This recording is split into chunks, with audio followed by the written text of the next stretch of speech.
Well, it's easy to say that now. I mean, guys that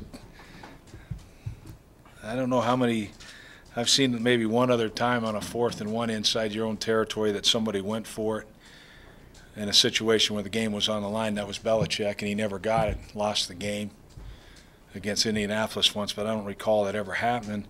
I told our coaches anything inside 2 yards that be ready to go for it on even when we were backed up. And this is, I told Anthony the last 2 drives of the game the same way. But after we got the stop, and it was, and I know it says 4th and 2, it's a long 2, it's more than that, but it's at the time I'm like, let's pin them back. We've done a decent job of stopping them at the end there, and I said, that I thought we'd get the ball back, and that's why I made the decision. Now, with that being said, sure, it's easy to say, yeah, absolutely, we should have gone for it, and we would have lived to fight it. Hey, maybe we convert, maybe go down and win. But at the time, I don't think it was the appropriate call. Yes, yeah, I knew. I mean, and again, and you hate to admit it, but yeah, you're watching, you see the scoreboard or something. But to me, a tie was never ever a consideration for us. We were going to go for the win, and that's exactly how we were going to play it. But there are a lot of things that happened in that game, and when you look at, you gave up 200 yards, albeit we gave up 60 on a play when there's 10 guys out there, which is my responsibility. I'm responsible for everything. But everybody's professional. You have a job to do. And that's the most ridiculous thing I've ever seen. And it should never happen, but it did happen. And it cost us the game. I mean, that's how I look at it. That play right there contributed mightily in costing us the football game. Why did that happen? Well, again, I'm not going to – it's my responsibility. That's all I'll say. It's my responsibility, like everything is, 100% on that field. Every bit of it is my responsibility, and I got broad shoulders. I'll own up to it, and I'll take it, every bit of it. But I know what happened. We talked to our team about it. And this sounds nuts, but we anticipated that what happened would happen. We did anticipate it, and that's what we thought. And we just, I feel terrible. I feel, I feel horrible for our players that, they believed in what we told them, and then for us to come up short, be down 14, and keep climbing back in there, find a way, and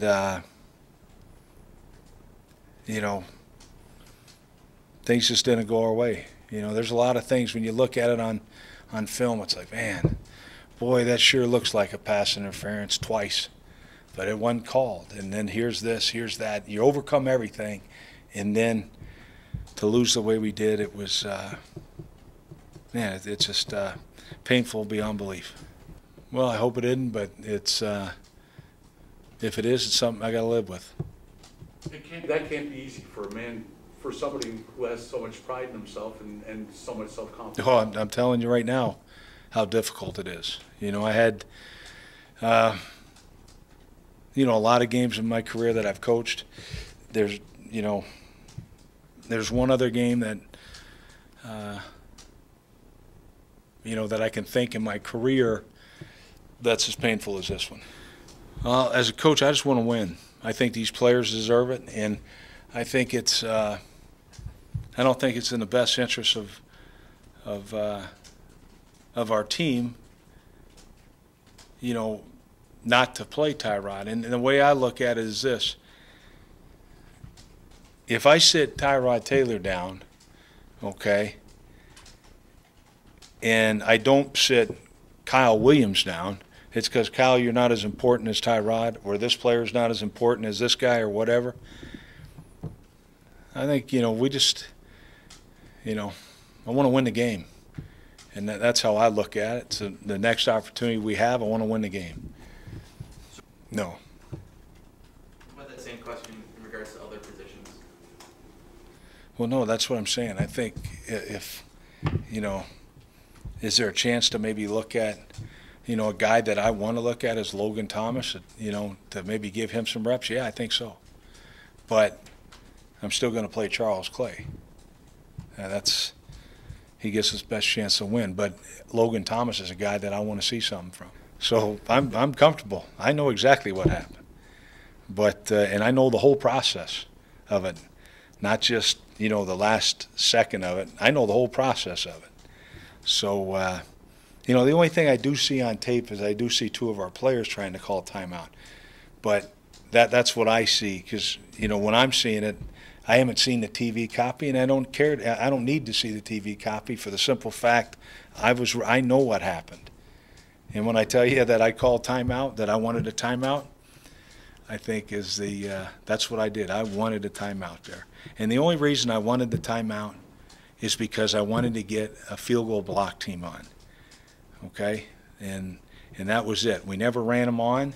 When they ran their guys on, we never ran them on. I saw that there looked like some confusion there. That was when I wanted the timeout. Able to get out there. Well, no, and again, it's what happens there. I don't want to get into the whole explanation of things, but there was clearly confusion with, you know, one of our players running back. That's why I wanted the timeout.